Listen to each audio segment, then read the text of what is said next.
දෙවියන් වහන්සේගේ අලුත් ගිවිසුම එළිතරාවේ අනාගත වාක්‍ය සහ ඉෂ්ටමේ සාක්ෂිය ඔබ සියලු දෙනාට මෙතන මේ ඇවිල්ලා සිටින සියලු දෙනාම දැකීම සතුටක්. මම ටංකෙන් වූ මම අද දවසේ ඔබ මේ දේශනේ බාරව සිටින තැනැත්තා වෙමි. පළමුවෙන්ම සින්චෝජි මාර්ග සම්මන්ත්‍රණ පැමිණි සියලු දෙනාට අතිශය ස්තුතිවන්ත වෙමි.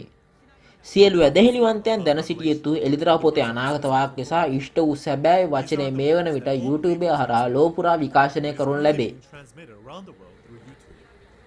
තේරුම් ගැනීමට අපහසු එළිදරව් පොත පැහැදිලිව විස්තර කරන චින්චොන්ජි මාර්ගත සම්මන්ත්‍රණයට මේ වන විට බොහෝ ඇදහිලිවන්තයන් පමණක් නොව ලොව පුරා සිටින බොහෝ එඬේරුන්ගේද විශාල අවධානයක් ලැබී තිබේ. ඇත්ත වශයෙන්ම විදේශ එඬේරුන් ස්තුතිය පළ කරන පණවිඩ සමගින් චින්චොන්ජිය සමග අවබෝධතා ගිවිසුම් අත්සන් කිරීමෙන් එළිදරව්වේ වචනය ඔවුන්ගේ සභාවැසියන්ට ලබා දෙවන ක්‍රමැත්ත ප්‍රකාශ කර ඇත. එඬේරුන් චින්චොන්ජිය සමග අවබෝධතා ගිවිසුම අත්සන් කිරීම ගැන මම බෙහෙවින් කෘතඥපූර්වක වෙමි. මේ ආකාරයෙන් සත්‍ය සඳහා ආශාවෙන් සිටින සහ සින්චොන්ජි සමාජිකයන්ට ආදරය කරන එඬේරුන් සින්චොන්ජි සමග එකක් බවට පත්වීමෙන් එළිදරව් වචනය ප්‍රචාරය කිරීමට ඇති ආශාව ගැඹුරින් පෙළඹී ඇති බව අපට දකින්න සම්දුරීම සතුටකි. සින්චොන්ජි දොර විවෘතව ඇත. එබැවින් අප සමග අවබෝධතා ගිවිසුම අත්සන් කිරීමට කැමැති දේව ගැතිවරුන් සහ එඬේරුන් ඕනෑම වෙලාවක අපා සම්බන්ධ වීමට සාදරයෙන් පිළිගනිමු. එසේම ඔබ මෙම වචන වලට වැඩි වැඩියෙන් සවන් දෙන තරමටම එළිදරව් පොත දුෂ්කර හා සංකීර්ණ පොතක් නොවන බවත් අතිශයින්ම තාර්කික වන බවත් එය බයිබලය හරහා පැහැදිලිව වටහාගත හැකි බවත් ඔබට වැඩි වැඩියෙන් අත්විඳිය හැකි බව මම විශ්වාස කරමි. මම මෙම සම්මන්ත්‍රණයට සහභාගී වන සෑම දෙනාටම දෙවියන් වහන්සේගේ කරුණාව සහ වටිනා අවබෝධය පැමිණ ලැබේවායි කියලා මම යාඥා කරමි. අපි මුලින්ම එක සිතින් යාඥා කරමු. ප්‍රේමෙන් හා කරුණාවෙන් බහුල වූ සුද්ධ වූ පියාණනි දෙවියන් වහන්සේ, අද දවසේදී ලෝක පුරා සින්චොන්ජි මාර්ගත සම්බන්ධන පැවැත්වීමට ඉඩ දීම සම්බන්ධව ඔබ වහන්සේට අතිශය ස්තුතිය පුද කරමු. වසර 2000කට පමණ කාලයක සිට දේශනා කරන ලද අලුත් ගිවිසුමේ එළිදරව්වේ වචනය අද ඉෂ්ට වී ඇති අතර ඒ සිද්ධිය සිද්ධ වූ ස්ථානයේ සිට එය ඇසූ සහ දුටු පොරොන්දු එඬේරා මාර්ගයෙන් මෙය පැහැදිලිව සාක්ෂි දරන සඳහා ඔබ වහන්සේට අනිවාර්යෙන් ස්තුතිවන්ත වෙමු. එසේම මෙම අවස්ථාවට සහභාගී වූ සියලුම එඬේරුන්ට සහ සියලුම සභා සමාජිකයන්ට සුභාරංචිය සම්පූර්ණයෙන් අවබෝධ කරගත හැකි වන පරිදි කරුණාකර අසීමිත කරුණාව සහ ආදරය ලබා දුන මැනව.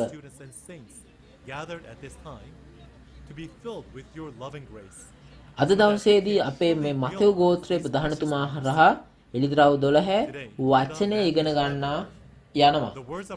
ඔබ පොරොන්දු එඬේරා හරහා ඔබ අපට ඉගැන්වූ සියලු වචනයක් ගැනම සාක්ෂි දෙන විට දෙවියන් වහන්සේ ඔබ සමග සිට සියල්ල පාලනය කරවයි මම යාඥා කරමි.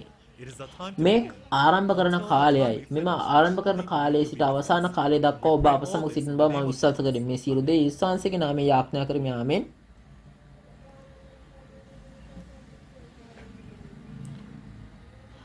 මෙම සින්චොන්ජි මාර්ග සම්මන්ත්‍රණය නිරෝධායන නීති රීති වලට සහ සමාජ දුරස්ථභාවයන් දැඩි ලෙස රකිමින් පවත්වනු ලබන බව ඔබට දැනවනු කැමැත්තෙමි.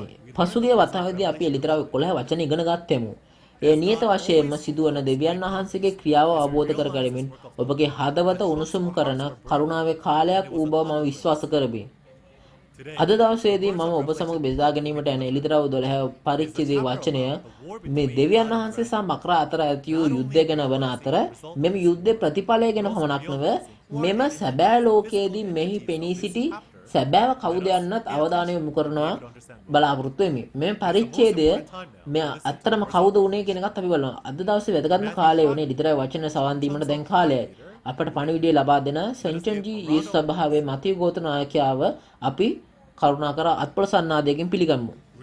දෙවියන් වහන්සේට සහ යේසුස් වහන්සේට ප්‍රේමය කරන සස්වර්ගයේ සහ සදාකාල ජීවනය ප්‍රාර්ථනා කර උපුරා සිටින සියලුම එඬේරුන්ට දේව ධර්ම ශිෂ්‍යයන්ට සහ සුද්ධවන්තයන්ට ආයුබෝවන්. ඔබ හමු වීම සතුටක්.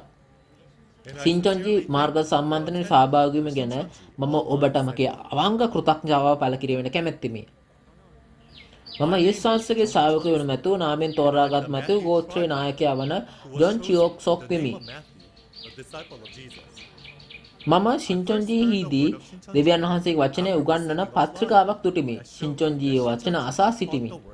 ඒ මට ඇසුණු පළමු අවස්ථාවේ සිට පුදුමයට කරුණක් නම් මට දැනගැනීමට අවශ්‍ය වූ සහ පුදුම වූ වචනය ශින්චොන්ජී සභාපතිතුමා හරහා පැහැදිලිව ඉගෙන ගැනීමට හැකි වූ අතර පිළිතුරු සියල්ල බයිබලයෙන්ම පැමිණීම පුදුමයටත් අතිශය පුදුමයටත් කරුණකි.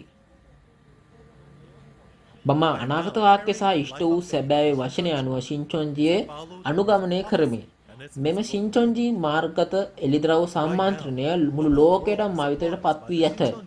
මේ වන විට මිලියනකට අධික පිරිසක් මෙම සම්මන්ත්‍රණයට සහභාගී වී ඇති අතර ශින්චොන්ජිය සහ එඬේරුන් අතර සහභාගී වීමෙන් පසුව අවබෝධතා ගිවිසුම් 100 ගණනක් අත්සන් කර ඇත. අපහා එක් වූ සැමට ස්තුතියි. අද මම යේසුස් වහන්සේගේ ශින්චොන්ජී යේසුස් සභාවේ සභාපති මාන්හි ලීතුමා ඇසෝසා දුටු සියලුම එළිදරව්වේ එළිකිරීම සහ සැබෑ වචන වලට සාක්ෂි දෙමි.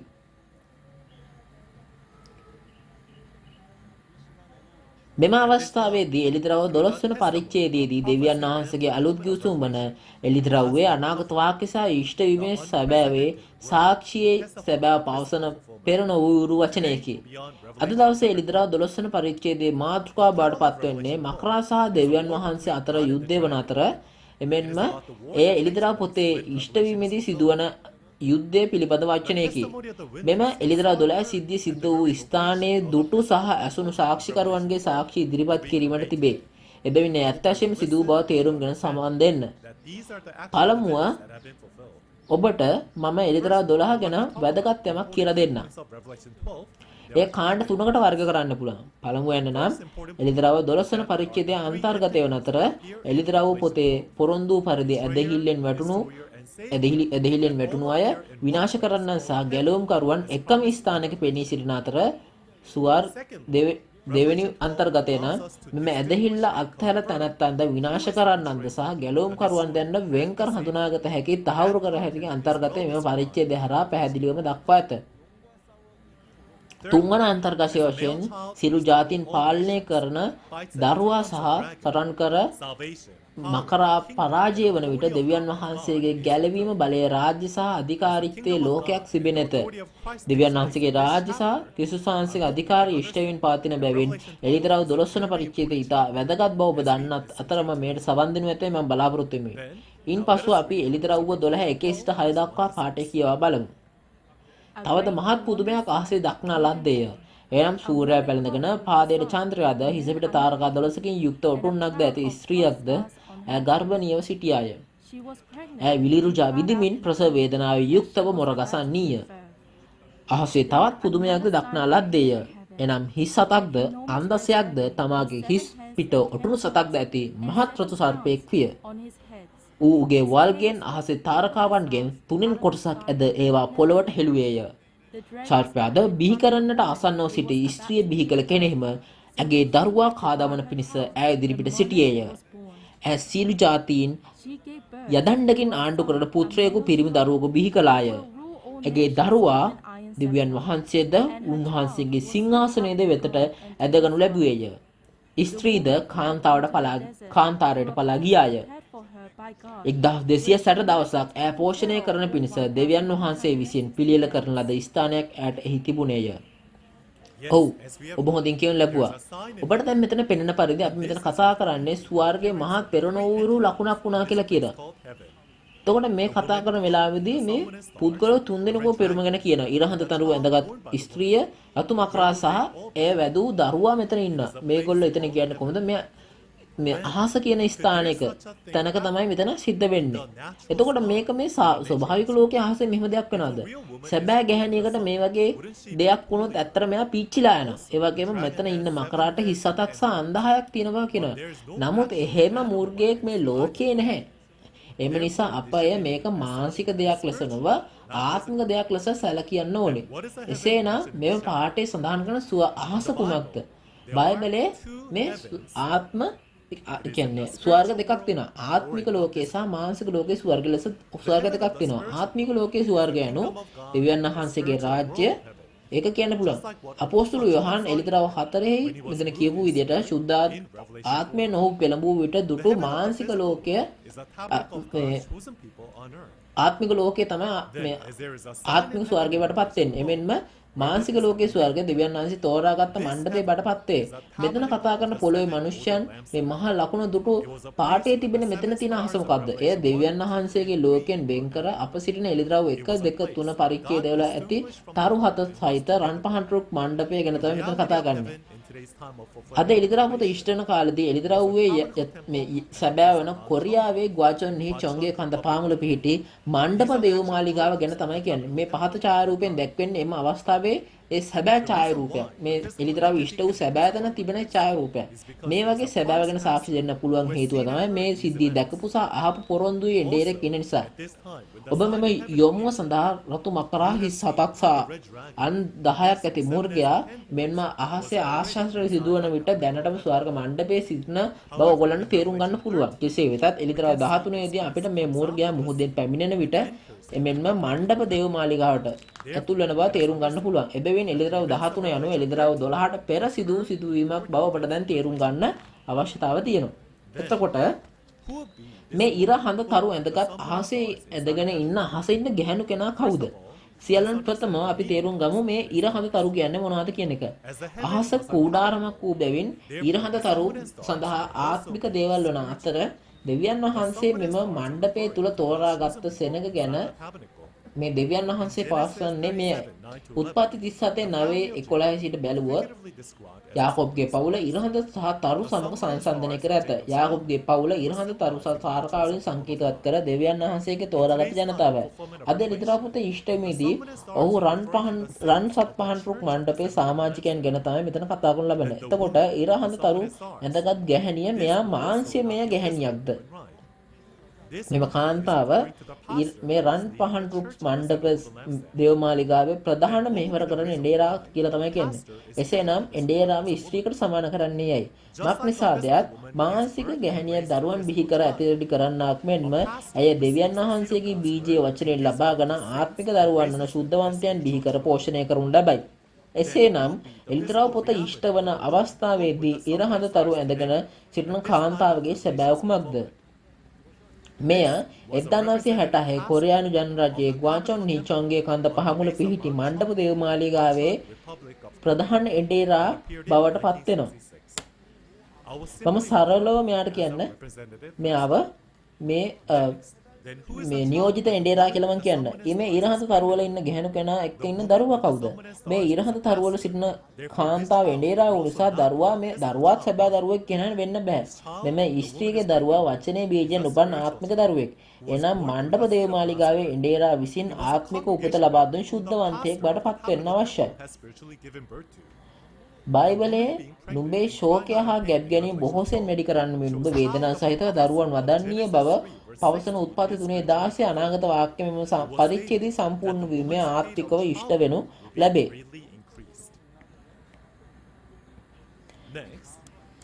ඊට පසුව මේ අහසට ඇතුළු වන රතු මකරා සහ තවත් මහත් පුදුමයක් ලෙස හඳුන්වන ඒ පෙර නොවූ මේ පුදුමයට වඩා වෙනස් වෙමින් එය තවත් පුදුමයක් ලෙස හඳුන්වනවා. ඒත් මේ අහසට ආපු රතු බකරා ඇත්තටම අමුතු වගේ නේද? ඒට හිස් හතක් සහ ආන් 10ක් ඇති අතර ඒ වලිගේ තරු වලින් මේ තුනෙන් එකක් බැගින් බිමට විසි කරනවා කියලා කියනවා. ඇත්ත වශයෙන්ම මේ වගේ මේ මූර්ගයෙක් ලෝකේ ඉන්න පුළුවන්ද? එබැවින් මේ ආත්මික වශයෙන් අපි තේරුම් ගන්න ඕනේ. ඔව් එතකොට අහසට ඇතුළු වුණු රතු මකරාගේ අනන්‍යතාවය කුමක්ද? මේ රතු මකරාගේ සැබෑ අනන්‍යතාවය නම් සාතන් නැමැති යක්ෂයා. එළිදරව් 12:9 සහ එළිදරව් 22 මකරාව අල්ලාගත් විට ඒ පුරාණ සර්පයා යක්ෂයා සහ සාතන්ය කියනු ලැබේ. මෙම මකරා පුරාණ සර්පයා ලෙස හඳුන්වන ලබන සෙම මේ උත්පත්ති 3ේදී ඒ බව රැවටු සර්පයා නිසා තමයි එතන පුරාණ සර්පයා කියලා කියන්නේ. මේ පළමු පැමිණීමේදී පාලුකරේ ඊශ්වාසයේ පරීක්ෂා කළ යක්ෂයා සහ ලියන්නන් සහ පරිසුරුන්තරට ඇතුළු නපුරු ආත්මය තමයි මෙතන කියන්නේ. එළිදරව් ඉෂ්ට වන විටද ලෝකයේ රජකම් කළ මකරා හිස්සතක් ඇති අංග 6 හා මූර්ගයා සමග එක් වූ අතර මණ්ඩප දේවමාලිගාව ආක්‍රමණය කර විනාශකරුවේ. ඉතින් මේ රතු මකරාගේ හිස් අත මොනවාද? මකරා යක්ෂයා වන සාතන් න්‍යාය කියනු ලැබේ. එබැවින් මකරාගේ හිස් අත සාතන්ට අයත් එඬේරුම් 7 දෙනෙකුට යොමු කරනු ලැබේ. එසා 29 10 නුඹලාගේ හිස්ත වැසූ සේක කියලා තමයි කියන්නේ. ඒ ශුද්ධවන්තයන්ට නායකත්වය දෙන නායකයා සහ ඉඩේරාගෙන සාක්ෂි දරනු ලබයි. එළිදරව් 17 9 සිට 10 දී හිස් සතා කඳු 7ක් සහ රජවරු 7ක් යයි කියනු ලැබේ. කඳු 7 සභා 7 වන අතර රජවරුන් 7 දෙනා ඉඩේරුන් 7 දෙනෙක් බණපත් වේ. එබැවින් හිස් සත සහ අං 10 කියන්නේ මොනවද? හිස් සතේ තිබෙන අං 10 මොනවද? ඒවා මේ මානසික අං නොවේ. එබැවින් මෙම අං 10 සාතන්ගේ ඉඩේරුන්ට අයත් වූ වැඩිමාල්ලන් 10 දෙනෙකු ගැන කතා කරනවා. සතෙකුගේ හිස මත ඇති අං වල බලය සහ ආයුධයක් ලෙස සේවය කරන්නාseම අං නියෝජනය කරන්නේ මේ එඬේරට අයත් හිස වන සහ අධිකාරීත්වයේ ක්‍රියාත්මක කරන අය බවට පත් වෙනවා. එළිදරව් 17 12 පවසන්නේ අං 10 නම් තවම කිසි රාජ්‍යයක් නොලැබූ රජවරු 10 දෙනෙක්ක බවය. ඔහු එතනදී කතා කරන ලැබිය ආත්මික බලයක් පමණක් ඇති අය ගැන වේ. ඊළඟට මේ වලිගය අහසේ තරු වලින් 3න් පංගුවක් බිමට වට්ටන බව කියනු ලැබේ. එතකොට වලිගයකට කොහොමද මේ තරු අහසේ ඉඳන් විසික් කර හැකිද? මේ තරම් දිග වලිගයක් කවදා හරි තිබේද? ඇත්ත වශයෙන්ම එහෙම නැහැ. ඉතින් මේ මක්රාගේ වලිගය කියන්නේ කුමක්ද? එසාය 9:15 දී මේ සාතන්ට අයත් බොරු අනාගත වක්තෘවරයා මේ වල්ගේ බවට කියනවා. මේ අයගේ සැබෑව ගැන කතා කිරීමේදී මේ මණ්ඩප දේවමාලිගාවේ සිට පැමිණි ධර්ම ප්‍රචාරකරුන් 17 දෙනෙක් ඉන්නවා. මොවුන් තමයි මේ වල්ගේ සැබෑවපත් වෙන්නේ. මොවුන් තමයි එළිදරව් 13 වන පරිච්ඡේදයේ පිළිමය වන පුද්ගලයන් වන අතර එළිදරව් 9 දී මේ අසරු සේනාව කියලා කියන්නේ. ඉතින් මේ අහසේ තරු වලින් 3න් එකක් බිමට විසික් කරනවා කියන එකේ තේරුම කුමක්ද? රන් පහන් රුක් සත මණ්ඩපයේ දේවමාලිගාවේ සිටින ශුද්ධවන්තයන්ගෙන් ප්‍රමාණයෙන් 3න් එකක් මේ නැවත මල ශරීර බවට එනම් ආත්මේ මැරෙන බවට කියනවා. එවිට බොරු එඬේරුන් කතා කරන්නේ ඔවුන්ගේ දේවල් වලින් තමයි ඒගොල්ලෝ මැරෙන්නේ. ඔවුන් තමන්ගේ ප්‍රථම ප්‍රේමී වූ විශ්වාසය අත්හැර දමා බොරු එඬේරන් විසින් රවටුන් ලැබ මණ්ඩපේ ශුද්ධවන්තයන් ස්වර්ගයේ සිට පොළවට මාරු කළ සිද්ධිය හා සමාන බවට පත් වෙනවා. ඊළඟට ආස් තීරයට ඇතුළු රතු මකරාගේ කණ්ඩායම අපි තේරුම් ගන්න ඕනේ. රතු මකරා මෙතන මකරා කියලා කියන්නේ රතු සර්පයා. සර්පයා කියන්නේ රතු සර්පයා කියන එක ඉංග්‍රීසි වර්ෂන් එකේ අපි රතු මකරා කියලා කියනවා. මුලින්ම සාරාංශයක් ලෙස පළමුවෙන් මාස 42ක් පුරාවට එළිදරව් 13 වන ස්වර්ග මණ්ඩපේ ශුද්ධවන්තයන්ව පාගා දමන හිස් 7ක් ඇති අනුදහසක් ඇති මූර්ඛයන්ගේ කණ්ඩායමකි. එළිදරව් 2 දී අප පවසන්නේ සාතන් නිකොලාතෙන්ට හා සමාන බවයි. එළිදරව් 17 සහ 18 පරිච්ඡේදවල අප පවසනුයේ බැබිලෝනියේ වෛශ්‍යාකමේ මුද්‍රික පාණ්ඩෙන් ජාතීන් රැවටු තැනැත්තා බවයි. එක් පරිච්ඡේදවල ප්‍රකාශනය වෙනස් වුවද අවසානයේදී මුළු එළිදරව් පොත දෙස බලන විට එය එක් සැබෑවක් මේ මක්රාගේ සමූහයට අයත් අය බවට ඔයගොල්ලෝ තේරුම් ගත යුතුයි. එසේ නෙමේද? එසේනම් මෙම රතු සර්පය එහෙම නැත්නම් රතු මක්රාගේ සමූහයේ සැබෑව කුමක්ද? මේ සැබෑව තමයි අද තිබෙන්නා වූ මේ ඒ කාලේ තිබ්බා වූ බාහකාර අධ්‍යාපන ආයතනය. ඔවුන්ගේ සංවිධාන බැබිලෝනිය සියලු අශුද්ධාත්ම වල රාජධානිය ලෙස කියන පැරණි ගුස්මේ බැබිලෝනිය ස්වභාවික මානසික ඊශ්වරය විනාශ කළාseම එළිදරව් ඉෂ්ට වන අවශ්‍යාදී මේ අශුද්ධාත්ම වලින් පූර්ණ වූ රාජ්‍ය බැබිලෝනිය මේ විදිහටම දෙවියන් වහන්සේගේ මණ්ඩප දේවමාලිගාව එනම් දෙවියන් වහන්සේගේ තෝරාගත සෙනග වන මේ මණ්ඩප දේවමාලිගාව විනාශ කර සියලු ජාතීන් රවටා ලෝකය පාලනය කරනවා. ඊළඟට මකරා දරුවා ලැබුණු විගසම මේ ගිල ගැනීමට උත්සාහ දරන්නේ ඇයි? හේතුව නම් මකරා සමග සටන් කර ජය ගන්නා දරුවා මේ මකරා සතු සියලු බලය ඉවත් කරන අතර සියලු ජාතීන් පාලනය කරනු ලබයි. සෑම යුගයකම දෙවියන් වහන්සේගේ එඬේරාගේ පෙනී සිටීම වැළැක්වීමට සාතන උත්සාහ දරන ලැබයි. කෙසේ වුවත් ඔබ හොඳින් මතක තබා යුතු කරුණ නම් දෙවියන් වහන්සේගේ කැමැත්ත සහ සලස්ම අනුව බයිබලය අනිවාර්යයෙන්ම ඉෂ්ට වන බවයි. මේ ඔබේ අරමුණ සාක්ෂාත් කර ගැනීමට සාතන් ඔබට බාධා කරන බවත් ඔබට පීඩා කරන බවත් ඔබ දැන සිටිය යුතුයි. මේ දරුවා ගිල දැමීමට හදනවක් මෙන්ම අතීතයේ දිස ආපසු හැරී බැලුවොත් මෝසස්ගේ කාලයේදී ඊජිප්තුවේ රජ වූ පාරාව් හරහා දරුවන් මරා දැමීම සිදුවීමක් ඇති අතර පළමු පැමිණීම කාලයේදී හෙරෝද් රජුද මුලින්ම දෑවුරු සියලු දරුවන් මරා දැමීමට සදනවා. ඒ වගේම මේ අවස්ථාවේදීත් මේ දේවල් සිද්ධ වෙනවා. අපි මතක තබා ගන්න ඕනේ දෙවියන් වහන්සේ මේ මොන දේ සිද්ධ වුණත් දෙවියන් වහන්සේගේ වචනේ ඉෂ්ට කරනවා. අපි ඒ විශ්වාස කර ඒ වචනේ ඉෂ්ට වේදී බවත් තේරුම් ගන්න ඕනේ. ඔව් දැන් පස්වෙනි පදේ සහ හයවෙනි පදේදී කියන්නේ කොහොමද? යදණ්ඩකින් ජාතීන් පාලනය කරන පිරිමි දරුවා දෙවියන් වහන්සේගේ සිංහාසනයේ ඉදිරියට ගෙන යනු ලබන අතර මෙම බිහි කළ කාන්තාව පාලු කරට නම් කාන්තාරයට පලා යනු ඇතේ කියයි. මෙයත් ආත්මික සිදුවීමක් මිස මේ මානසික සිදුවීමක් නොවේ. මේ කාන්තාව බිහි කරන දරුවෙකු විට සමහර එඬේරුන් මේ කාන්තාව සභාවල සදුන අතර ඇයට උපන් දරුවා යේසුස් වහන්සේ බව ප්‍රකාශ කරනු ලැබේ.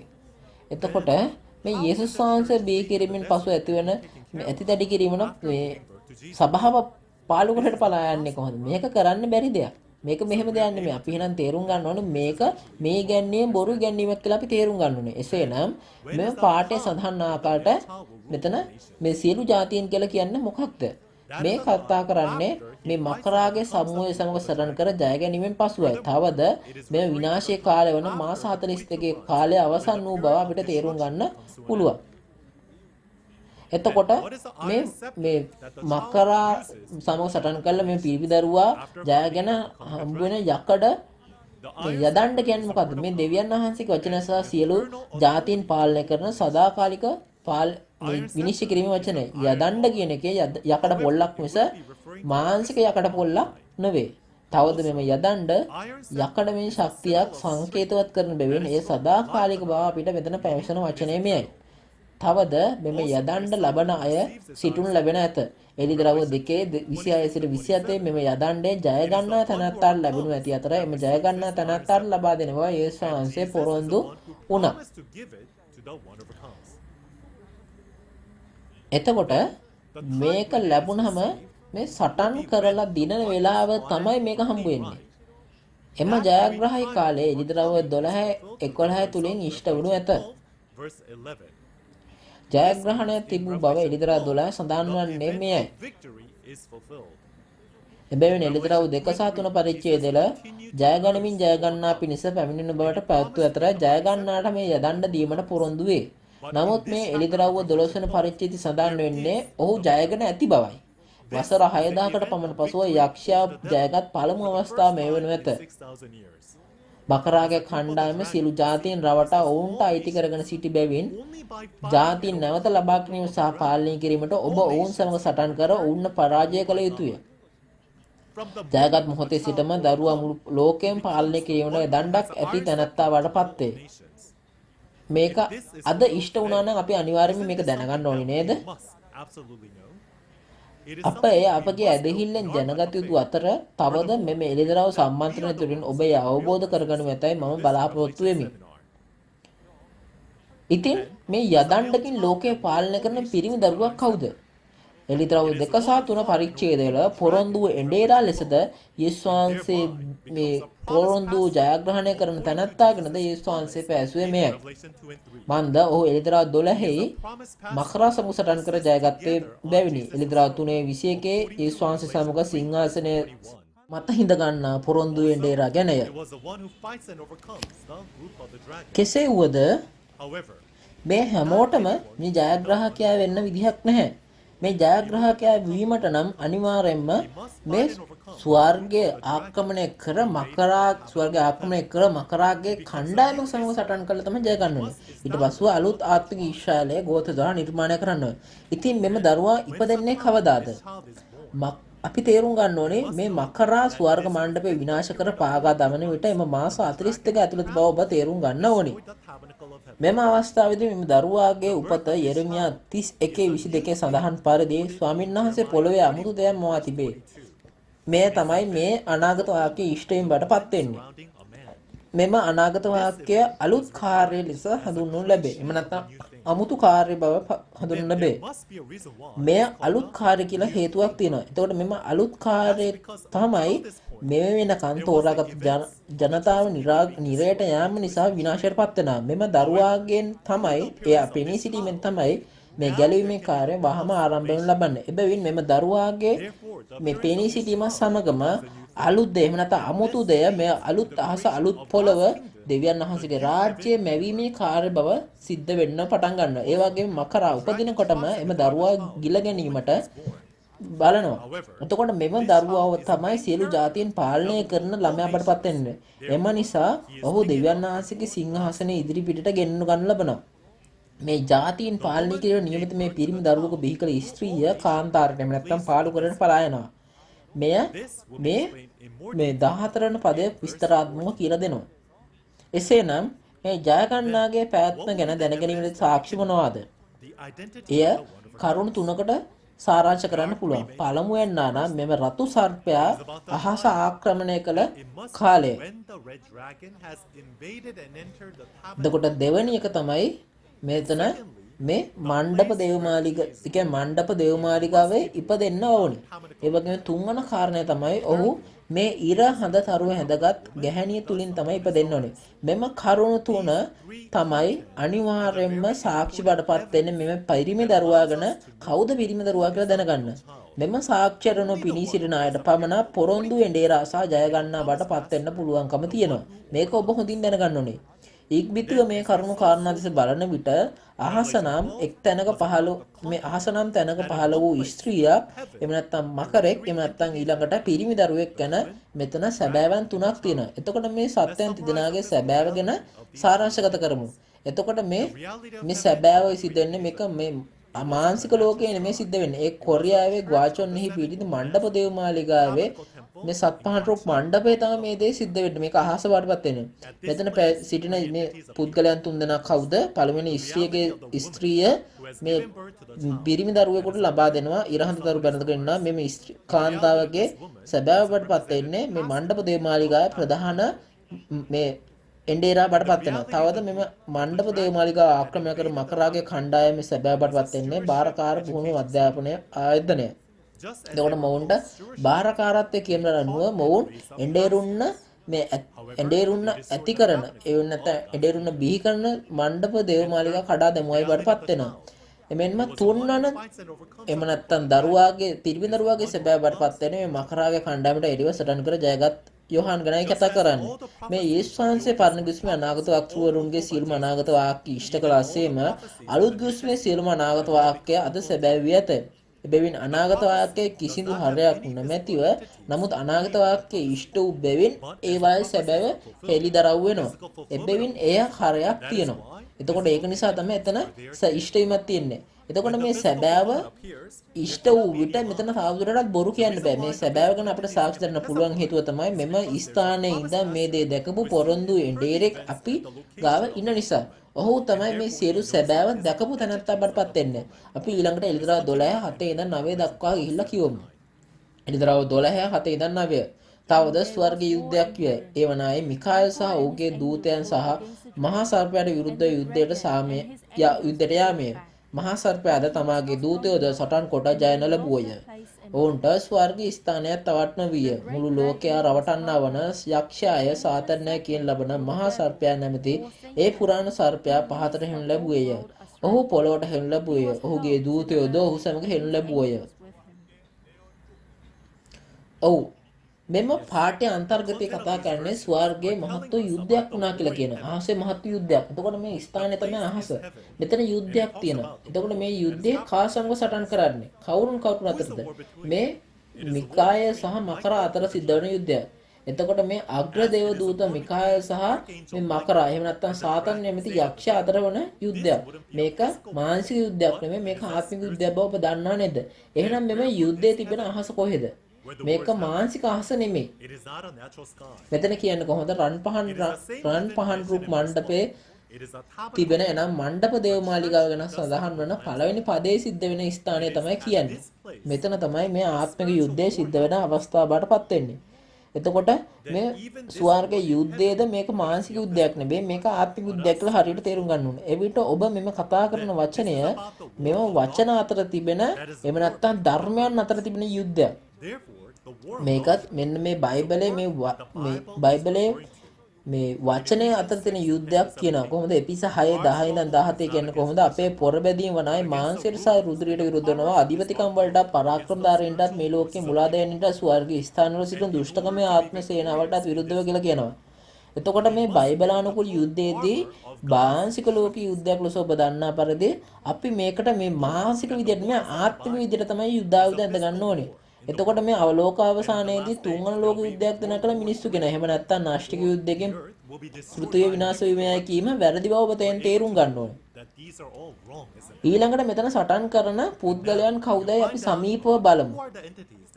මෙම ආත්මික ස්ථානයේ සහ මානසික ස්ථානයේ ලෙස මෙතන බෙනී සිටිනවා. එතකොට මානසික ලෝකයේ ආත්මික ලෝකයේ ලෙස බෙදන්න පුළුවන්. ආත්මික ලෝකයේ මිකාය සහ මකරා සහ මානසික ලෝකයේ පිරිමදරුවා හා සිස්සත සහ අංග 10 ඇති මුර්ගික සටන් කරනවා. එතකොට මිකාය සහ ඔහුගේ සහෝදරයන් ඔවුන් දෙවියන් වහන්සේගේ හමුදා බවට පත් වෙනවා. එතකොට මකරා සහ හිස්සත සහ අංග 10 යුක්ත අණ්ඩායම සාතන්ගේ හමුදා බවට පත් වෙනවා. ඉතින් ඔවුන් එකිනෙකා සමග සටන් කරන්නේ කුමක් සඳහාද?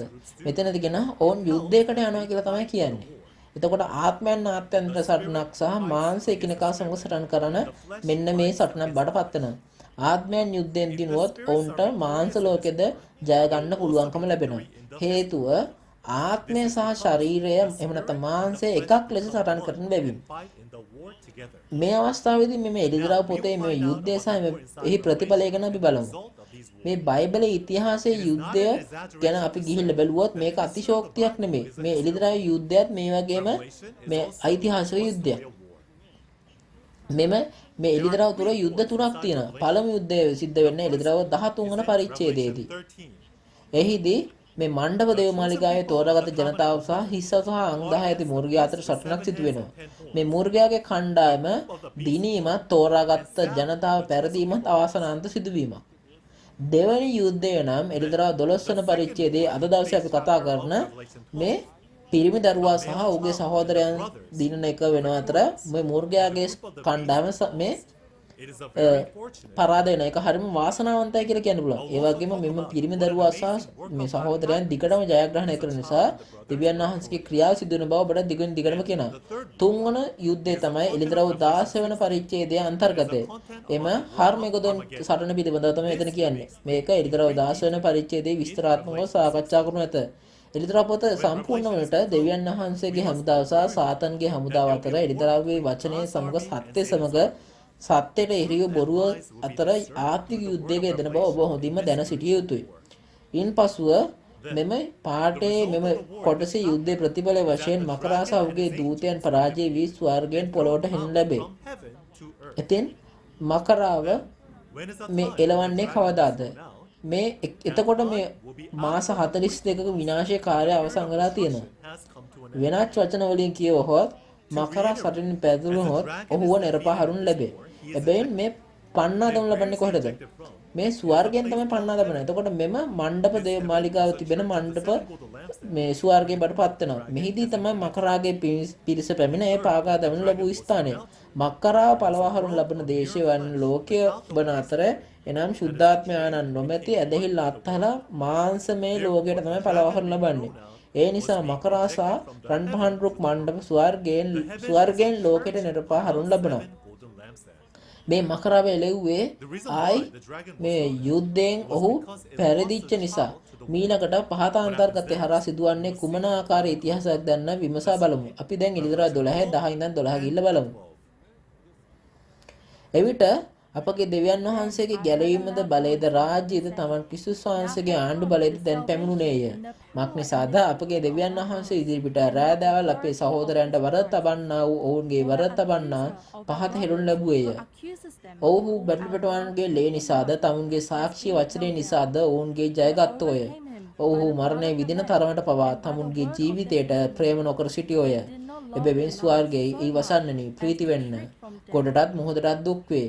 මක්නිසාද යක්ෂයා තමාට ඇත්තේ ස්වල්ප කාලයක් බව දන්න බැවින් මහත් උදාසින් යුක්තව නුඹලා වෙතට බැස ගියේ යයි ස්වර්ගයේ කියන මහත් හඬක් මට ඇසුණේය.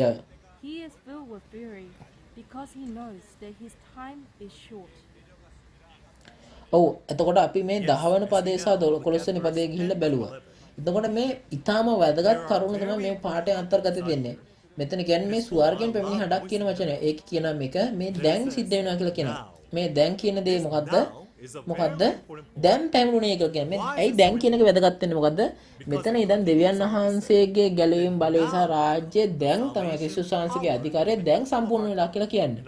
මෙතන 11 වන පදයේ වචනය හරහා බැටළුපටවාගේ රුධිරයෙන් සහ සාක්ෂියේ වචනයෙන් තමයි මේ සහෝදරයන් ජයගත්තා කියලා කියන්නේ. මෙම ජයග්‍රහණය කරන අන්තර්ගත ඊටාත්ම වැදගත්.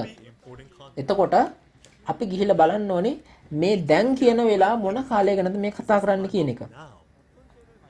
එතකොට මෙම මේ දැන් කියලා කතා කරන්නේ මේ මකරාගේ කණ්ඩායමක සටන් කර ඒ ජය ගැනීමෙන් පසු කාලය. ඒ කියන්නේ මොකද්ද? මේ මකරා සමග මේ දින්න කියන එක තමයි කියන්නේ. අද එළිදරව් පොත ඉෂ්ට වෙන විට මේ ඉර හඳ තරු පැළඳගත් ස්ත්‍රියකින් උපන් දරුවා සහ මේ ඔහුගේ සහෝදරයන් මේ මණ්ඩප කූඩාරම ආක්‍රමණය කර මකරාගේ සමූහය සමග සටන් කර ජයගත්තා. මෙන්න මේ මොහොතේ සිට යමක් සිදු වෙන ඇත. ඒ දෙවියන් වහන්සේගේ ගැලවීම බලය රාජ්‍ය සහ අධිකාරයේ ප්‍රතිඵල ලෙස දැන් ඉෂ්ට වෙනවා කියලා තමයි කියන්නේ. එනම් මෙතෙන් පටන් දෙවියන් වහන්සේගේ රාජ්‍ය සහ ගැලවීම පැමිණෙන්නේ නැත. මෙය අපට විශේෂයෙන් වැදගත් වන අන්තර්ගතයක් බඩපත් වෙනවා. ඊට පෙර දෙවියන් වහන්සේගේ රාජ්‍යයත් ගැලවීමත් බලයත් නොතිබූ බව අප නොදන්නේද? එහෙනම් එය ඇත්තෙන්ම කම්පනයක් විය යුතුයි. එතකොට ඒක නිසා තමයි මෙම අන්තර්ගතය ගොඩක්ම වැදගත් බවටපත් වෙන්නේ. මේ යේසුස් වහන්සේ පළමු පැමිණීමේදී ගැලුම්කරුවා ලෙස සාතන් සමග සටන් කර පරාජය කළාseම මේ දෙවන පැමිණීම කාලේදී පිරිමි දරුවෙකු පැමිණීමේදී ගැලුම්කරුවෙකු බවට පත්වන්නේ ඔහු සටන් කර මකරාව පරාජය කරන බැවිනි. එතකොට දිනපු මොහොතේ ඉඳන් අපිට ගැලවීමක් තියෙනවා කියපු නිසා දෙවියන් වහන්සේගේ රාජ්‍ය සහ ගැලවීම ලබා ගැනීමට අප ඇදහිල්ලෙන් වෙහෙස මහන්සි වී වැඩ කළ යුතු. නමුත් ගැලවීම ආරම්භ වන්නේ මේ පරිච්ඡේදයේ ජයග්‍රහණය කළ බව ජයග්‍රහණයෙන් බව අප නැවත වරක් සිතා බලා දැනගත යුතුයි. මෙම එළිදරව් පොත ඉෂ්ට කරන අවස්ථාවේදී එලි කරන අවස්ථාවේදී යේසුස් වහන්සේ ඔහුගේ පළමු පැමිණීම පසු ස්වර්ගයට ගිය පසු මේ ශ්‍රාවක යොහාන් වෙත තමයි මේ අනාගත වාක්‍යයේ දර්ශනය එළිදරව් කරේ. නමුත් කෙසේ වුවද එළිදරව් පොත අතීතයට අයත් දෙයක් නොව එය වර්තමානයේ පවතින දෙයක් බව දැනගෙනත් එය එලිසම ඉෂ්ට විය යුතු බවත් අපි දැනගත යුතුයි. ස්වර්ගය සහ සදාකාල ජීවනය බලාපොරොත්තු වන සියලු ඇදහිලිවන්තයෙක් නම් ඔබ මේ දැනගත යුතුයි. විශ්වාස කළ යුතුයි. මේ අනිවාර්යයෙන්ම සත්‍යයක්. දැන් ඔබ දෙවියන් වහන්සේගේ රාජ්‍ය සහ ගැලවීම ඇති බව පවසා ඇති බැවින් අපි මේ වඩා සමීපව ගැඹුරින්ම බලමු. එසේනම් දැනට පෙර එහෙනම් කලින් මොන වගේද දෙවියන් වහන්සේගේ රාජ්‍ය සහ ගැලවීම නොතිබුණු කාලය මේ පෙර කියලා කියන්න පුළුවන්. එහෙම නෙමෙයිද? හරි. එතකොට ජයග්‍රහණයෙන් පසු දෙවියන් වහන්සේගේ ජයග්‍රහණයෙන් පසුව දෙවියන් වහන්සේගේ රාජ්‍ය සහ ගැලවීම අවසානයේදී පැමිණෙනවා කියලා තේරුම් ගන්න පුළුවන්. එතකොට එළිදරව් 6 සහ 13 වෙනි හරහා පළමු අස්සා පළමු පොළොවක් ගැන කතා කරනවා. එතකොට මේවා කඩා වැටෙන විට දෙවියන් වහන්සේගේ රාජ්‍ය අතුරුදහන් වෙනවා. එහි ප්‍රතිඵලයක් විදිහට නැවත අලුත් අහසක් සහ අලුත් පොළොවක් නිර්මාණය කරනු ලබනවා. එළිදරව් 7 ආත්මික අලුත් ඊශ්‍රායලය එනර්ථ ගෝත්‍ර 12 මේ එළිදරව් 21 දී කියන්නේ කොහොමද? අලුතෙන් හදුව අලුත් අහස අලුත් පොළොව කියලා කියන්න පුළුවන්. එළිදරව් 11 15 වචනේ තියෙන්නේ කොහොමද? හත්වන හොරණෑව නාද වූ අතර ලෝකේ රාජ්‍ය දෙවියන් වහන්සේගේ රාජ්‍ය බවට පත් වූ බව අපිට තේරුම් ගන්න පුළුවන්. ඒ වගේම දානියෙල් දෙවන පරිච්ඡේදයේ 2:44 කියන්නේ කොහොමද? දෙවියන් වහන්සේගේ සදාකාලික රාජ්‍යයක් කියලා අපිට කියන්න පුළුවන්කම ලැබෙනවා. එමෙන්ම එළිදරව් 15:4 ඉඳන් 5 කියන්නේ කොහොමද? ඒ සියලු ಜಾති නමස්කාර කරන සාක්ෂි මණ්ඩප දේවමාලිකාව කියලා තේරුම් ගන්න පුළුවන්. එබැවින් මෙම මකරා සමග සටන් කර ජයග්‍රහණය කිරීම නිර්මාණය කරන ලද දෙවියන් වහන්සේගේ දේව රාජ්‍ය සැබෑව බවට පත් වන ඇත. එම මේ සැබෑව බවට පත්වන යොහාන් ජයග්‍රාහකයා හරහා බිහි වූ අලුත් ජාතියක් බිහි කරන අලුත් ජාතිය. මේ 1984 මාර්තු 14 වෙනි දින සාක්ෂි මණ්ඩප දේවමාලිකාව ශිංචොන්ජි යේසුස් බව ආරම්භ කරන ලදී.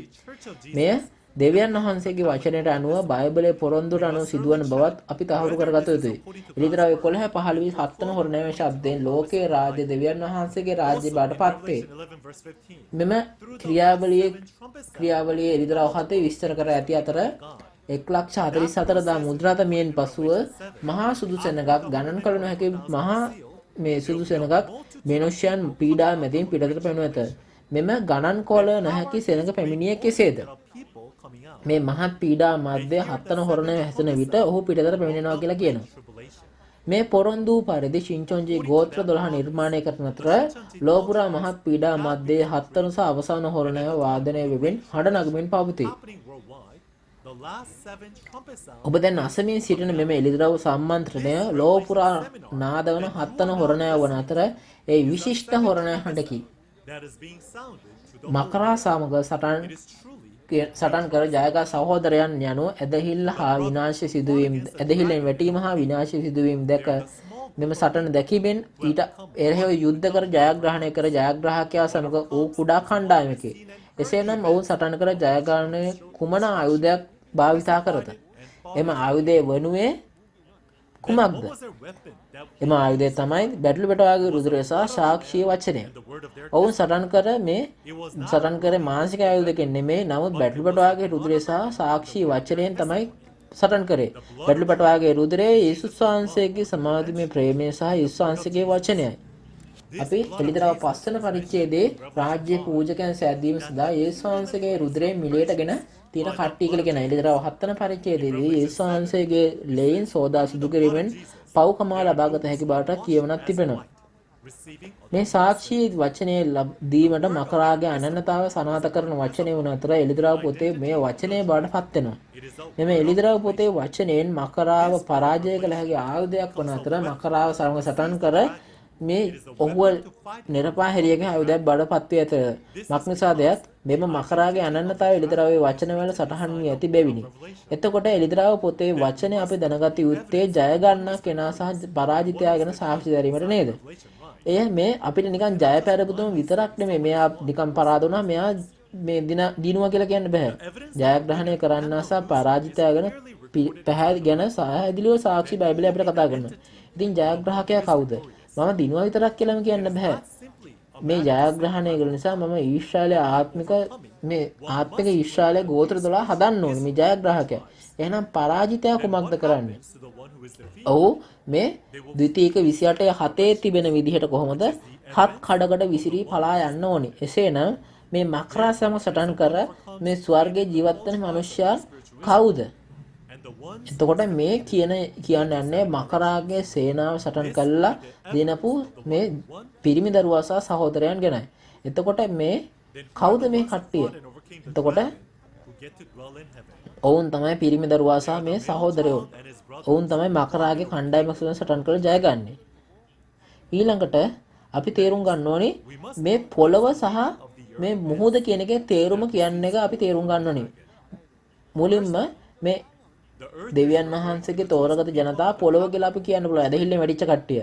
මුහුද කියන්න පුළුවන් අපිට මේ මුර්ගයාගේ ලෝකය ගැන කතා කරන්න පුළුවන්.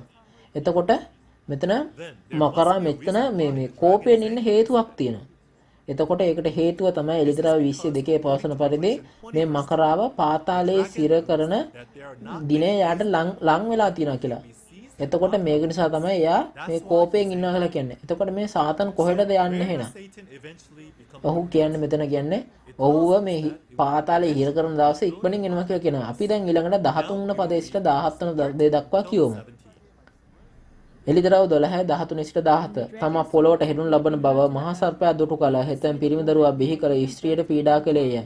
සර්පයා ඉදිරියේ වනේහි එගේ ස්ථානයට ඉගිලී යන පිණිස මහත් රාජාලියුගේ පියාපත් දෙක ඈට දෙන ලද්දේය. එහි කාලයටත් කාලවලටත් කාල භාගයටත් ඈ පෝෂණය කරනු ලබන්නේය. සර්පයාද ඒ ස්ත්‍රිය සැඩපාරෙන් ගහගෙන යන්නට සලස්වන පිණිස ඈ පස්සෙන් ගංගාවක් ලෙස වතුර උගේ කටින් නික්මා ඇරියේය. නමුත් පොළව ස්ත්‍රියට පිහිටව කටහැර මහා සර්පයා තමාගේ කටින් නික්ම වූ ගංගාව ගිල්ලාය.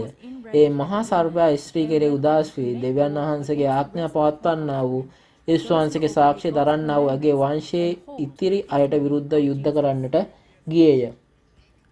එතකොට මේ ඌ මූදු වෙරළට සිටියේය.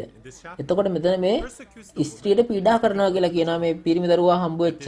එතකොට මේ ස්ත්‍රියට රාජාරියෙකුගේ පියාපත් දෙනවා කියලා කියනවා. එතකොට මේ එයාට මේ පාලු කරේ තම ස්ථානයට පිහිවර කරනට මෙතන කාලයටත් කාලවලටත් කාල භාගයටත් වෙනවා කියලා කියනවා. එතකොට මෙසේනම් මේ නිර්පහරණ මකරා කාන්තාවට පීඩා කළේයි. අපි දැන් හේතුව බලන්න ඕනේ.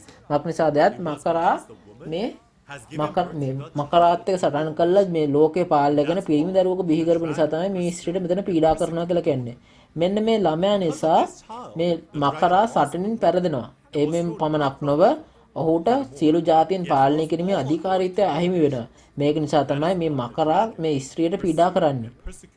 එතකොට අපි බයිබලයේ අන්තර්ගතයේ දෙස බැලුවොත් පීඩා කරන අය සහ පීඩා ලබන අය ඉන්නවා. එතකොට අපි හිතලා බලන්න මම මොන වගේ කෙනෙක් වෙන්න ඕනද කියන එක.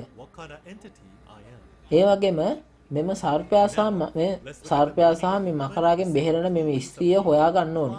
එතකොට ඔහුට මේ ස්ත්‍රියට රාජාලියගේ පියාපත් වලින් පියාඹන්න ලබා දෙනවා කියන්නේ මොකක්ද? පළමුව මේ රාජාලියා කියන්නේ කොහොමද? අපි එළිදරව්ව හතරේ ජීවමාන සත්වයන් හතර දෙනාගෙන් එක්කෙනෙක් කියලා අපි ඉගෙන ගත්තා. එතකොට මේ පියාපත් එකක් අරගෙන පියාසර කරනවා යන්නේ අදහස් කරන්නේ මෙම මණ්ඩපේ එඬේරා මේ ජීවමාන සත්වයන් හතර දෙනා විසින් මෙහෙවා මේ කාන්තාරයට පලා යවුව බවයි. නික්මාම 19:4 කියන්නේ දෙවියන් වහන්සේ ඊශ්‍රායල් ජනතාව රාජාලියගේ පියාපත් අත උසලාගෙන මෙහෙවු බවයි. නමුත් ඊශ්‍රායල්වරු මේ රාජාලියගේ පියාපතින් මේ කානාන් දේශයට ආවේ නැහැ. මෙතන මේ ඔබ ඊජිප්තෙන් පිටතාවේ පයින් ඒගොල්ලෝ පිටතට ආවේ පයින්. එතකොට මේ විදිහට මේ අවස්ථාවේදී මෙතන කියන්නේ ජීවමාන සත්වයන් හතර දෙනා ඔසවාගෙන ඊශ්‍රායල් සෙනඟ ඊජිප්තෙන් පිටතට ගෙනාවා කියනවා වගේ මේ ඊළඟට මේ කාන්තාරයට ගෙනෙනවා කියලා කියනවා. මේ කාන්තාරයේ ස්ථානයක් තියෙනවා මේ කාලයටත් කාලවලටත් කාලභාගයටත් කියලා කියනවා. එතකොට හිතලා බලන්න ඔබ මේ මෙතන මේ පාලු කරේ එහෙම නැත්නම් ජනශූන්‍ය ස්ථානයකට පලා ගියොත් ඔයගොල්ලන්ට කොහොමද තේරෙයිද? මෙතන මේ කාන්තාරය එහෙම නැත්නම් පාලු කරේ කියන එකේ තේරුම තමයි මේ ආත්මික පාලු කරයක් ගැන මෙතන කතා කරන්නේ. මෙතන මම කිව්වා වගේ මෙතන කියන්නේ කොහොමද මේ සූදානම් කරන ලද ස්ථානය. අපි 6 වෙනි පරිච්ඡේදයේ දුඩු පරිදි මේ දෙවියන් වහන්සේ විසින් සකස් කරන කාන්තාරයක් වෙනවා. මේ කාන්තාව එතනේ තමයි පෝෂණය කරනවා කියලා කියන්නේ. මේක නිසා තමයි මෙතන මේ වචන නැති ස්ථානයක් කියලා කියන්නේ. එබැවින් දෙවියන් වහන්සේ කියනවා මේ ස්ත්‍රිය මේ දින 1260 දවසකට පාලු කරේ තිබෙන බව වාසනවා. 6 වෙනි පදයේ සිට මෙතන කියනවා කොහොමද 1260 දවස කියලා කියන්නේ කොහොමද කාලයටත් කාලවලටත් කාලභාගයටත් කියන. මෙතන කියන්නේ කොහොමද මේ කාලය කියන්නේ කොහොමද කාලය කියන්නේ අවුරුද්ද කියන එක. කාලවලට කියන මෙතන කාල අවුරුදු දෙකකටත් මේ දානියෙල් 11:13 කියන්නේ කොහොමද මේක මේ අවුරුදු 3මාරක් කියන්නේ කොහොමද දින 1260ක්. එහෙනම් මෙතන ගිහිල්ලා පෝෂණය කරනවා කියලා කියන්නේ කොහොමද? මේ මණ්ඩප දේවමාලිගාවේ ප්‍රධාන එඬේරා දෙවියන් වහන්සේගේ වචන නැති තැනකට ගොස් අන්‍ය ජාතීන්ගේ ධර්ම ඉගෙන ගැනීම ගැන තමයි මෙතන කතා කරන්නේ. මෙම ඊශ්‍රිය පැන ගොස් මෙතන ඔහුව පෝෂණය කරන්නේ පරණ කිවිසුම කාලේදී අනාගත වක්තෘ එලියාගේ සිද්ධිය සහ සමාන කරන්න පුළුවන්. එක රාජාවලිය 17 අනාගත වක්තෘ එලියා මේ ජෙසබෙල්ගේ මේ මෙතන මේ ඉසබෙල්ගෙන් පලා ගිහිල්ලා කපුටන් දුන් රොටි සහ මස් අනුභව කරමින් අවුරුදු 3මාරක් ජීවත් වෙනවා. මේ ස්ත්‍රියත් එලියාගේ සිතින් පැමිණෙන අතර යොහන් බෞතිස්ත මෙන්ම දෙවන පැමිණීම සඳහා ඌ පණිවිඩකරුවෙක් වන අතර මේක තියෙන්නේ මතෙව් 3:1 ඉඳන් 4. එතකොට මේ හරියට යොහන් බෞතිස්ත වගේම තමයි ආවේ. එයා මේ එලයිජාගේ ආත්මෙන් ආපු යොහන් බෞතිස්ත වගේ. නමුත් එයා කොහොමද යොහන් බෞතිස්ත පාලුකරේ ජීවත් වූ මෙන්න මෙම කාන්තාවද පාලුකරයට ගියා. එතකොට මේ ගුවාචොන්හි පිහිටි දකුණු කොරියාවේ ගුවාචොන්හි පිහිටි මේ මණ්ඩප දේවමාලිගාවේ නියෝජිතයෙකු වුණ අතර ඔහු වෙනත් රටකට ගොස් ඒ මිත්‍යා දෘෂ්ටික ධර්මය ඉගෙන ගන්නවා. එතකොට මෙතන කතා කරන මේ ඒ මිනිස්යාම පාවෙන්න පුළුවන් වතුරක් වමන කරන සර්පයෙකු සහ මේ ගංගා ජලයකින් මේ ගිල ගන්නා දේශය ගැන කතා කරනවා. මේ වතුර මෙතන කටින් දානවා කියන වමාරනවා කියන්නේ මේක ඇත්තටම මෙහෙම දෙයක් සිද්ධ වෙන්නේ නැහැ. ඒතර ඔබ හිතන්න කොහොමද? මේක ඇත්තටම මේ පවසීම පුදුම සාගතයි. නමුත් මේක ආත්මික විස මේක භෞතික දෙයක් නෙමෙයි. එසේනම් මෙම් සර්පයාගේ මුඛයෙන් පිටවන ජලය කියන්නේ මොකක්ද? වතුර කියන්නේ මොනවද? ඒ කියන්නේ මොකද්ද? ඒ අසත්‍ය හා චෝදනා ගැන කතා කරනවා. මේ සර්පයා කටින් වමාරන ගංගා ජලය සාතන්ගේ ආත්මය ඇති විනාශකාරයාගේ මුඛයෙන් පිට වූ බොරු වචන වන අතර මෙම කාන්තාව හෙලා දකින වචන ගැනත් අපිට කියලා කියන්න පුළුවන්.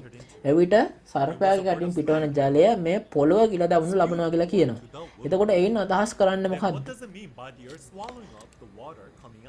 ඔහු පැවසුවේ මේ පොළොවේ මෙන් මණ්ඩපයේ සිට ඇදහිල්ල අත්තර ශුද්ධවන්තයන්ගේ එඬේරා වැරදි බවත් ඔහුගේ මේ එතකොට මේ ඔහුගේ ඒවා අසලා ඒවා වසන් කිරීම. මේ වචන අදහස් කරන්නේ මණ්ඩපයේ සිට ශුද්ධවන්තයන් විවේචනය කරනවට වඩා ඔවුන් නැති කළ දැඩි මේ ඔවුන් නැති දැඩි කළ එඬේරාව ඒගොල්ලෝ වැළඳගෙන හිටියේ. ඒගොල්ලොත් එයත් එක්ක ගොඩ මේ කියන්නේ ලොකු සම්බන්ධයක් තිබ්බා. ඔබ දෙමව්පියන්ට සාප කරන්නේ නම් කිසියෙක් ඔබට ඔබට මොකද හිතෙන්නේ? ඔබේ දෙමාපියන්ට කවුරු සාප කරනවා? එතකොට ඒ වගේ තමයි මෙයාව මේ ආත්මික අම්මට තාත්තට මේ බයිනකොට මේ අරගොල්ලන්ට දුක හිතෙනවා. මේක නිසා තමයි අරගොල්ලෝ මේ අරගොල්ලන්ගෙන් එක බේරෙන්න බොරු කියනවා. මේක හරියටම තේරුම් ගන්නවා. එතකොට ඊළඟට ඉන්නවා මකරා සංඝ සටහන් කරගත්ත ස්ත්‍රිය ඉන්න. මෙතන ඉන්න කවුද මේ මකරා සංඝ සටහන් කර ජයගත් දරුවා සහ සහෝදරයන්ගේ වචනේ. මේ මකරා සිටින මේ අගට මෙතන කතා කරන ඌ මුහුදු වෙල්ලා ඉන්නවා කියලාගෙන ලෝකයේ අසංඛ්‍යාත මානසික සමාජිකයන් ගැන තමයි මෙතන මේ මුහුදේ වැලි ගැන මෙතන මුහුදු වෙල්ලා කියන්නේ ඒක. එනම් අන්තර්ගත වෙන නිර්පහරන සාතන් ඉතිරි වූ මේ ස්ත්‍රිය සහ ජයගත් අය සමග නැවත යුද්ධ කිරීමට ලෝකයේ සමාජිකයන් බලමුළු ගන්නවා. මෙම යුද්ධය හර්මගදොන් කියලා කියන්න පුළුවන්. එබැවින් එළිදා 16 මෙම හර්මගදොන් සටනස බලන්න පුළුවන්. ඔබ මෙතෙක් වචන හොඳින් සමන් දී තිබේද? දැන් නැවත වරක් එළිදා 12 සාරාංශගත නිගමනයට අපි පැමිණෙමු. මේ සාරාංශගත නිගමනයේ අන්තර්ගත ලෙස ස්වර්ග මණ්ඩපයේ ඉරහඳතරු පැළඳගත් කාන්තාවක් සිටින අතර ඔහු මකරා ඉදිරිපිට දරුවෙකු බිහි කරනවා. බිහි කර පසුව කාන්තාරට පලා යන අවස්ථාවක් තිබෙනවා. ඊට පසුව එම පිරිමි දරුවා සහ ඔහුගේ සහෝදරයන් මකරා සංඝ සටන් කරන මේ බැඩලිපට වාගේ රුධිරයෙන් සහ සාක්ෂි වචන වලින් ජයග්‍රාහකයන් බවට පත් වෙනවා. මෙම ජයග්‍රහණ නිසා මේ අවස්ථාවේ දැන් කියලා කාලයක් පැමිණෙනවා. මම කිව්වා මෙම දැන් කියන කාලේ ඉතා වැදගත් කියලා ඔබට කිව්වා. මේක දෙවියන් වහන්සේගේ ගැලවීම රාජ්‍ය බලය සහ අධිකාරීත්වය ඉෂ්ට වන්නේ මෙම කාලයේදී. මෙවින් දැන් ජය ගන්නා තැනැත්තා අලුත් ආත්මික ඊශ්‍රායලය බවට පත්වනු ලබනවා. ඉතින් ඔවුන් දෙවියන් වහන්සේගේ අලුත් රාජ්‍ය ගෝත්‍ර 12 අස්වැන්න නෙලා මුද්‍රා තබා දෙවියන් වහන්සේගේ මේ අලුත් රාජ්‍ය හඳුන් ලබනවා. එළිදරව්වේ අරමුණ මෙය බවට පත් වෙනවා. ඒ දෙවියන් වහන්සේගේ අරමුණයි. එළිදරව් 12 වන පරිච්ඡේදය හරහා අපි මේ තේරුම් ගත්තා මෙතන ඉන්න සැබෑවන් 3 දෙනා කවුද කියන එක. කිසිම සාක්ෂියක් නැතුව අපි ඇදහිල්ලෙන් වැටුණු කෙනා විනාශ කරන්න ගැලුම් කරා කියලා අපිට කියන්න බෑ. එතකොට මෙතන මානසික සැබෑවක් තිබෙන නිසා තමයි සාක්ෂිය දරන්න පුළුවන් වචනයක් තිබෙන්නේ. මෙතනින් තමයි අපිට සාක්ෂි දෙන්න පුළුවන් වෙන්නේ මානසික සැබෑ මොකද්ද කියලා. තවද අප තේරුම් ගන්න ඕනේ මේ මකරාගේ සමුවේ සමග සටන් කර ජයගත් මොහොතේ සිට දෙවියන් වහන්සේගේ ගැලවීම සහ රාජ්‍ය පැහැදිලිව සිද්ධ වෙනවා කියන එක. එතකොට අපි මෙම ගැලවීමට හා රාජ්‍යයට අයිති යුතුයි. මේ රාජ්‍යයට අයිති විය යුතුයි. මීළඟ පාඩමේදී මුර්ගයා විසින් සලකුණු ලබන ලද ඇදහිල්ල 4 තෝරාගත් ජනතාව පිළිබඳව ඉදිරියව 13 වෙනි වචනය කතා කරනවා. මෙම සාක්ෂාත් කරගත් පෙර නොවිවුරු වදන් සමගින් මීළඟ සැසියේදී ඔබ අප සමග සිටිනු ඇත මම බලාපොරොත්තු වෙමි. එබැගින් එළිදරව් සම්මන්ත්‍රණ නිසා බොහෝ දෙනෙක් මේ වචනය සමග එකක් බවට පත් වෙනවා. මෙම එළිදරව් වචනය සමග එක්වීම යනු දෙවියන් වහන්සේ හා යේසුස් වහන්සේ සමග එක්වීමයි. දැන් අපි මෙම වචනය සමග එකක් බවට පත් විය යුතුයි. එසේ බැලුව විට අපි කෑගාලා කියන්න ඕනේ we are one කියලා. මුලින්ම මේ සිදු කර පෙන්නන්න we are one. we are one. ඔව් අපි එක සිතින් දෙවියන් වහන්සේට යාඥා කරමු.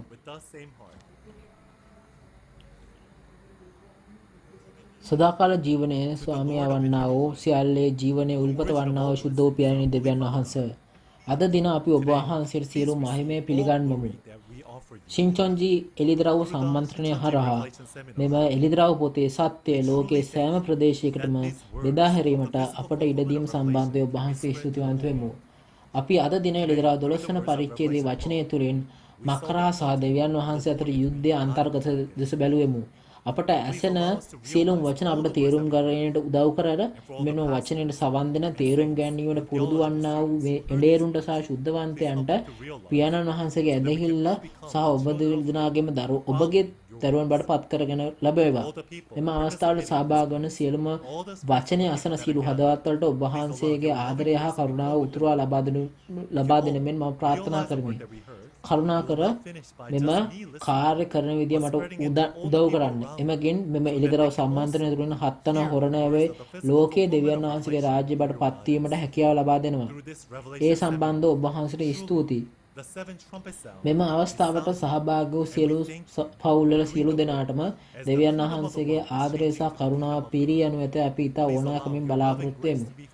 අපි ඉතා ඕනෑකමින් ප්‍රාර්ථනා කරමු. මේ සියලුම දේවල් අපේ පාප වලට කමව ලබා දුන් යේසුස් වහන්සේගේ නාමයෙන් අපි ස්තුති කර යාඥා කරමු. ආමෙන්. ඔව් ඔබ සියලු දෙනාම මෙතෙක් සවන් දීම සම්බන්ධයෙන් ස්තුතියි. මේ ස්වර්ගය හා නිරේ ප්‍රතිඵලය තීරණය වෙන්නේ යක්ෂයාගේ ලකුණ සහ දෙවියන් වහන්සේගේ මුද්‍රාව අනුවයි. මේ යක්ෂයාගේ ලකුණ 666 යනු කුමක්දයි දැන ගැනීමට සියලු ඇදහිලිවන්තයන් තියෙන ලොකු ප්‍රශ්නයක්. සියලු දෙනා ඇත්තටම මොකක්ද මේ 666 කියන්නේ? ඒ ඇත්තටම ලෝකයේ තිබෙන මේ තීරුකේත එහෙම නැත්නම් බාකෝඩ් එකද? ලෝකයේ කියන විදිහට. මේ 666 සැබෑ අර්ථය සහ මේ සැබෑව මොකක්ද කියන එක මම මේ අවස්ථාවේදී එලි කරලා දෙන්නම් ඔයගොල්ලන්ට. ඔව් ඔබ මේ වීඩියෝ එකේ දැක්ක පරිදි ඊළඟ වතාවේදී බර්තලමේ ගෝත්‍රයේ ජොන් ග්‍රයිලෝල් ක්වාක් විසින් එළිදරව්ව 13 පණිවිඩය ලබා දුන ඇත. මේ වේලාව අද උදෑසන 10ටම සමාන වෙනවා. දෙවියන් වහන්සේගේ අගනා කැමැත්ත ඔබ අවබෝධ කරගන්න ඇතයි මම බලාපොරොත්තු වෙමි. ඒක අහනකොට මොකද ඔයගොල්ලන් දැනුනේ? එතකොට මේක ඇත්තටම හරියම ප්‍රබෝධයක් දෙනවද මේකේ මේ පැහැදිලි වචන වලින් මේක ඇසීම සම්බන්ධව ශින්චොන්ජි සභාව එළිදරව්වේ වචනය ගැන විශ්වාසයෙන් සාක්ෂි දිය හැකි හේතුව නම් අලුත් ගිවිසුම් වෙන එළිදරව් පමණක් නොව සුභාරංචි 4 අනාගත වාක්‍ය සහ ඒ වගේ සැබෑ ප්‍රගුණ කළ පොරොන්දු එඩේරා අප සමග සිටින බැවිනි. අද ඔබ අස ඇති එළිදරව්වේ වචන වලට අමතරව ශින්චොන්ජි සභාව සහ ශින්චොන්ජි ධර්මයේ පිළිබඳ තවත් ප්‍රශ්න හෝ විමසීම් තිබේ නම් කරුණාකර මෙම තිරේ තිබෙන්නා වූ නියෝජිත අංකයන් නැමැතීමෙන් සෑම ගෝත්‍රයක්ම සම්බන්ධ කර ගැනීමට පුළුවන්. අපි ඔබට විස්තරාත්මකව සහ කාරුණික උපදෙස් ලබා දෙමු. ඉන්පසුව අපි සියලු දෙනාම ස්වාමින් වහන්සේ අපට ඉගැන්වූ පරිදි ස්වාමින්ගේ යාඥා කිරීමෙන් මෙම අවස්ථාව අවසන් කරමු. ස්වර්ගයේ වැඩසින අපගේ පියාණනි, ඔබගේ නාමයට ගෞරව වේවා. ඔබගේ රාජ්‍ය වේවා. ඔබගේ කැමැත්ත ස්වර්ගයෙන් මෙන් පොළොවේද කරනු ලැබේවා. අපගේ දාස්පතා භෝජනය අපට අද දවසේදී ලබා දෙනු වෙනව. අපේ ණයකාරන්ට අප කමා කළාක් මෙන් අපේ ණයත් අපට කමා කළ වෙනව. අප පරීක්ෂාවට නොපුනව නපුරාගෙන අප කලාගත වෙනවා. රාජ්‍යද බලයද මහිමයද සදාකලන් සදාකලන්ට ඔබ වහන්සේගේ. ආමේන්.